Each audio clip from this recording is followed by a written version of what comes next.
Dnevnika 3 je bivši makedonski predsjednik i aktualni šef oporbene socijaldemokratske unije Makedonije Branko Crvenkovski.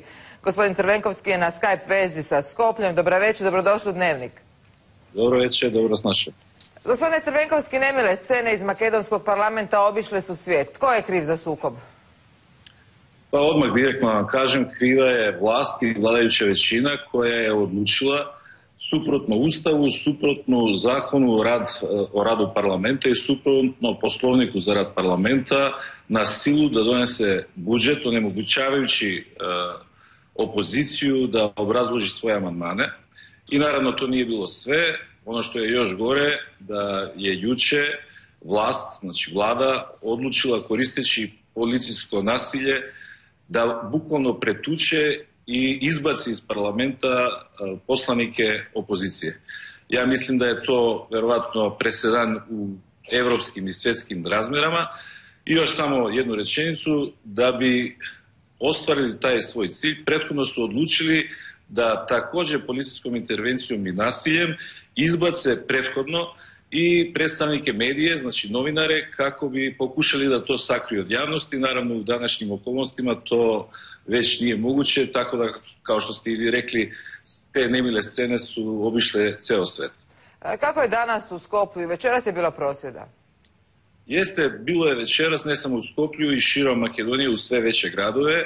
Znači, opozicija je odlučila da nastavi svoje aktivnosti na ulici iz jednostavnog razloga, kad je već nemoguće na demokratski način da se borimo u institucijama sistema, pre svega u parlamentu, onda je i ulična demokratija sredstvo koje nama jedino preostaje. Tako da večeras u sve gradove širom Makedonije opozicija je blokirala ključne saobraćajnice, tako će biti u nekoliko narednih dana, a kako će se već stvari razvijati dalje, vidjet ćemo u ovom periodu, prave se analize i prave se planovi. Međutim, nisu samo zastupnici oporbe na ulici. Jučer su prosvjednici pred Sobranjem prosvjedovali protiv oporbe. Kako gledate na tu makedonsku specifičnost? Ko je u stvari na ulici? Oporba ili protivnici oporbe? Pa ja na to gledam kao na nešto što nije normalno. Ja do sad nisam čuo da negde, bilo gde u svetu, vlast organizira proteste protiv opozicije. To nije bilo prvi put juče, to je jedna praksa koja je ova aktualna vlast u Makedoniji uspostavila u niz godina unatrag. Znači uvek kad želi da se defokusira javnost ili da se prebaci odgovornost na opoziciju, iako su oni već 7. godinu na vlasti u Makedoniji, oni organiziraju proteste protiv opozicije. U stvari radi se o jednom metodu koji je, koliko se ja sjećam, samo Milošević na ovim prostorima primjenjivao, a to je da se huška, da se suprotstavi narod narodu i da se na taj način u stvari stvara jedna zla krv koja nažalost imaće posljedice u dugi niz godina u budućnosti.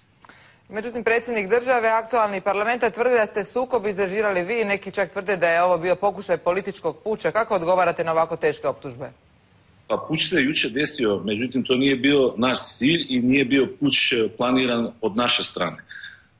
Potpuno suprotno, puč je izvela vladajuća garnitura, znači sama vlast, vlada i vladajuća većina, jer su oni prekršili Ustav i zakon i sve principe pravne države u Makedoniji i mogu, nažalost, da konstatiram da od juče Makedonija više nije parlamentarna demokratija, nego partijsko-policijska država.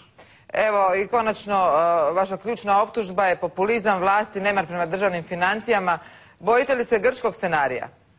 Pa da, ja kažem, ovih dana u nekoliko navrata sam izjavio kamo sreće da je u Grčkoj pre jedno 10 godina bila opozicija koja bi na ovaj način reagovala, možda se ne bi desilo ova aktualna situacija u Grčkoj. Znači ono što je bio naš osnovni zahtev bio je da se Makedonija više dopunski ne opterećuje novim kreditima iz inostranstva, jer u strukturi budžeta postoje zaista veliki niz neproduktivnih troškova i da se jednostavno ta potreba da se uzimaju krediti izvana može rešiti na taj način što će sama vlast više krediti. Gospodine Crvenkovski, hvala na ovom razgovoru za Treći dnevnik. Hvala i vama.